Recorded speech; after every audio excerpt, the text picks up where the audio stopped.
A'udzubillahi minasyaitonirrajim. Bismillahirrahmanirrahim. Assalamualaikum warahmatullahi wabarakatuh.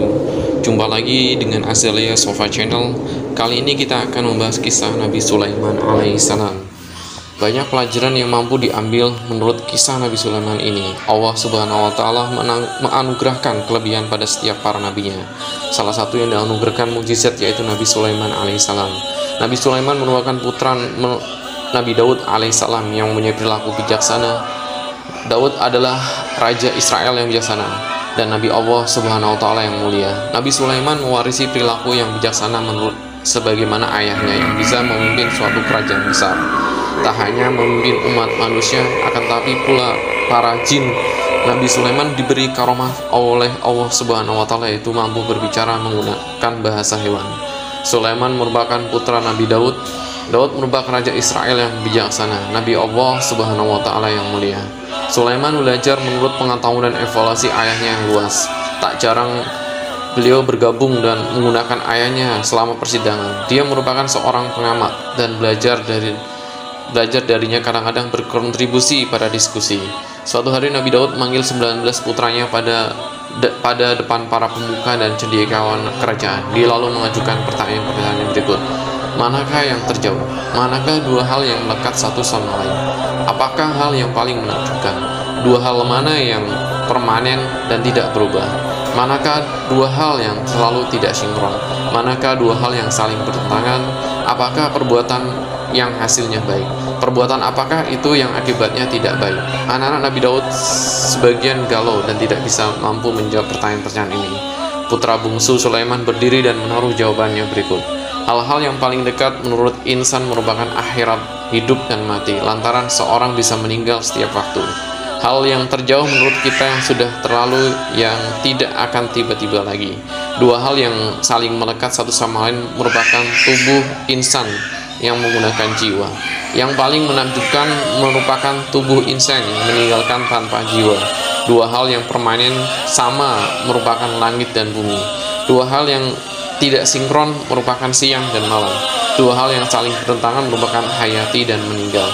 Perbuatan yang ujungnya baik merupakan kesabaran, ketabahan dalam waktu marah. Perbuatan yang ujungnya tidak baik merupakan tergesa-gesa dalam waktu ataupun marah. Terkesan dengan jawaban ini, Nabi Daud alaihissalam memilih putranya Sulaiman alaihissalam buat menggantikan sesudah kematiannya. Maka dengan berjalannya waktu, ketika Sulaiman mewarisi kerajaan Israel dan dipilih oleh Allah Subhanahu wa Ta'ala buat melanjutkan kenabiannya, dia memohon kepada Allah Subhanahu wa Ta'ala buat sebuah kerajaan yang tidak akan terjadi sesudah dia. Allah mengabulkan cita-cita Sulaiman dan menganugerahkan beberapa pula karomah, misalnya kemampuan mengendalikan angin yang biasa dia tempuh menggunakan kecepatan luar biasa.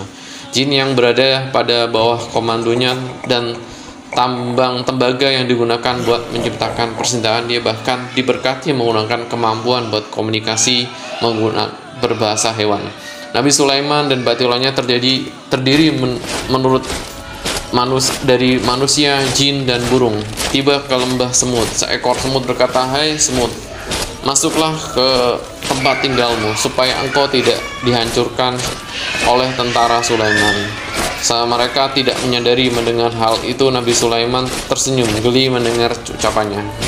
Beliau berkata, "Ya Tuhanku, izinkan aku mensyukuri nikmatmu yang sudah engkau berikan kepadaku, kepada kedua orang tuaku, buat melakukan kebaikan yang engkau ridhoi, dan tambahkan saya menggunakan rahmatmu kepada jajaran jalan hambamu yang saleh."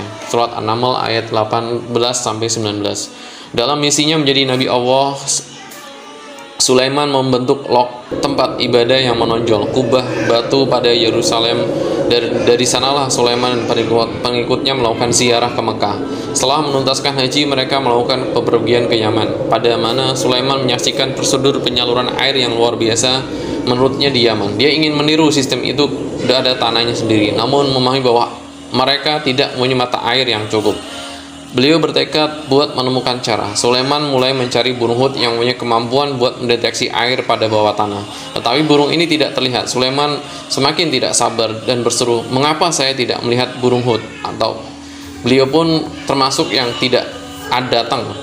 Aku niscaya akan menghukumnya dan menggunakan siksa yang berat atau bahkan membunuhnya, kecuali Hud memberikan penjelasan alasan yang jelas.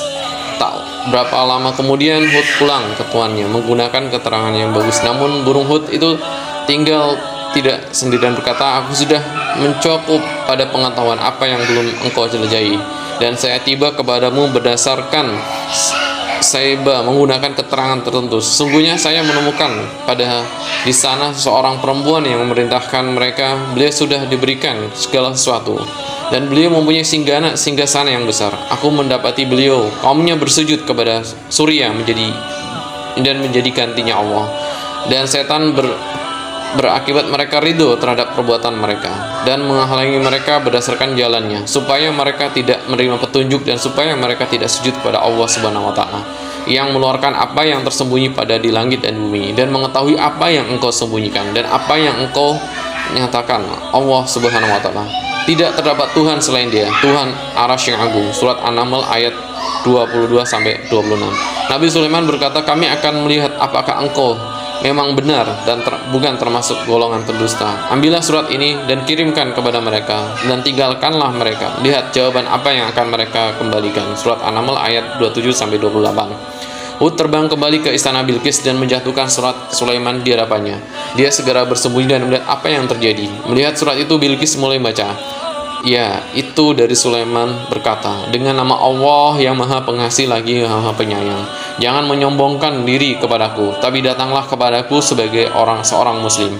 Bilqis segera memanggil para pemimpin dan meminta nasihat mereka. Mereka menjawab, kami memiliki kekuatan besar dan kemampuan hebat untuk berperang, tetapi Anda harus memerintah, jadi pikirkan apa yang Anda perintahkan. Namun Bilqis tidak mendukung perang tersebut karena mereka tidak mengetahui jumlah pasukan Sulaiman. Dia menjawab, benar, para raja ketika mereka datang ke sebuah kota, mereka menghancurkannya dan membenci penduduknya yang paling terhormat. Sebagai tanda persahabatan, dia memutuskan untuk mengirimkan hadiah berharga kepada Sulaiman melalui utusannya, yang juga dapat membawa kembali informasi tentang pasukannya Sulaiman. Sulaiman segera mengetahui bahwa Bilqis mulai burung Hud. Dia memutuskan untuk menunjukkan kepada duta besarnya kekuatan pasukannya. Ketika utusan tiba, semua pasukan Sulaiman termasuk binatang seperti singa, harimau, burung, manusia, jin berkumpul di hadapan mereka.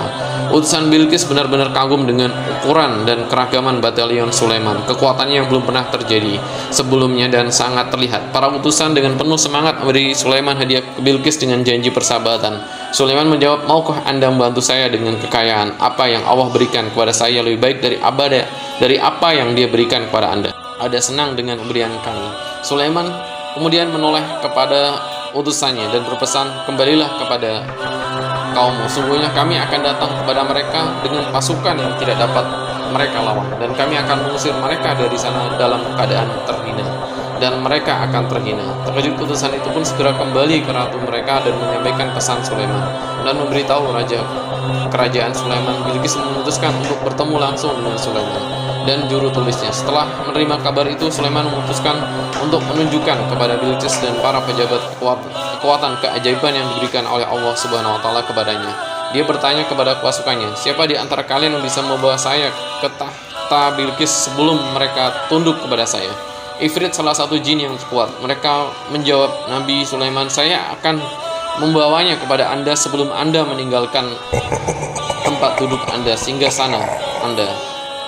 Dan sungguhnya saya memang kuat dan dapat diandalkan untuk pekerjaan seperti itu. Namun Sulaiman tetap bungkam, menunggu tawaran yang lebih baik. Aku akan membawanya kepadamu sebelum pandanganmu kembali kepadamu. Dan ketika Sulaiman melihat diletakkan di hadapannya, dia berkata, ini adalah nikmat dari Allah Subhanahu wa taala untuk mengujiku, apakah aku akan bersyukur atau tidak bersyukur. Dan barang siapa yang bersyukur, maka syukurnya itu hanya untuk kepentingan dirinya sendiri. Dan barang siapa yang ingkar, maka sungguhnya Tuhanku Maha Kaya dan Maha Pemurah. Aku akan membawanya kepadamu dalam sekejap dan dalam sepersekian detik. Tahta Bilqis dibawa dari 200 mil ke Nabi Sulaiman. Sulaiman sendiri kagum dengan keajaiban diberikan Allah kepadanya dan sangat memuji Allah Subhanahu wa taala. Nabi Sulaiman alaihissalam kemudian menginstruksikan jin menyamarkan tatahnya ketika lihat apakah dia akan mendapatkan petunjuk kebenaran ataupun termasuk orang-orang yang tidak mendapatkan petunjuk. Dia kemudian memerintahkan jin untuk membangunkan istana dengan lantai yang terbuat dari kaca tipis tapi kokoh. Di bawahnya mengalir sungai-sungai. Ketika Bilqis tiba, singgasananya menarik perhatian. Melihat reaksi Bilqis terhadap singgasana tersebut, Sulaiman bertanya, apakah singgasanamu seperti ini? Bilqis benar-benar bingung. Dia bertanya-tanya apakah singgasananya benar-benar datang ke sini ataupun seorang telah menyalinya. Dia menjawab dengan hati-hati seolah-olah itu sama. Sulaiman menganggapnya cerdas dan diplomatis. Jadi dia mengundangnya ke istananya. Ketika Bilqis masuk, dia mengira dasar gelas itu air dan mengambil roknya. Al-Quran mengatakan dia mengira itu kolam air dan membuka kakinya untuk mengarunginya. Dia berkata sungguhnya itu adalah istana yang lantainya diaspal dengan kaca. Dia berkata, ya Tuhanku, sungguhnya aku akan mencelakakanmu dan aku bersujud bersamamu Sulaiman di hadapan Allah Subhanahu wa Tuhan semesta alam. Bilqis memperhatikan bahwa kerajaan Sulaiman memang tidak seperti istana manapun yang pernah dia lihat sebelumnya. Dia melihat kebijaksanaan, kerendahan hatinya, dan kekuatan yang besar dan menerima sebagai utusan Allah. Ia bertobat dan memeluk agama Islam bersama kaumnya. Nabi Sulaiman hidup dan bertahta dalam kejayaan. Sebagian besar pekerjaannya publiknya dilakukan oleh jin sebagai hukuman bagi orang-orang yang percaya bahwa dia memiliki ilmu gaib. Nabi Sulaiman alaihissalam mengajarkan kepada kaumnya bahwa hanya Allah yang memiliki pengetahuan yang seperti itu. Bahkan kematian Nabi Sulaiman menjadi pelajaran dalam hal ini. Masa depan tidak diketahui oleh jin ataupun nabi, tapi hanya oleh Allah Subhanahu wa Ta'ala. Sulaiman duduk dengan tongkatnya dan mengamati beberapa roh yang bekerja di tambang jin.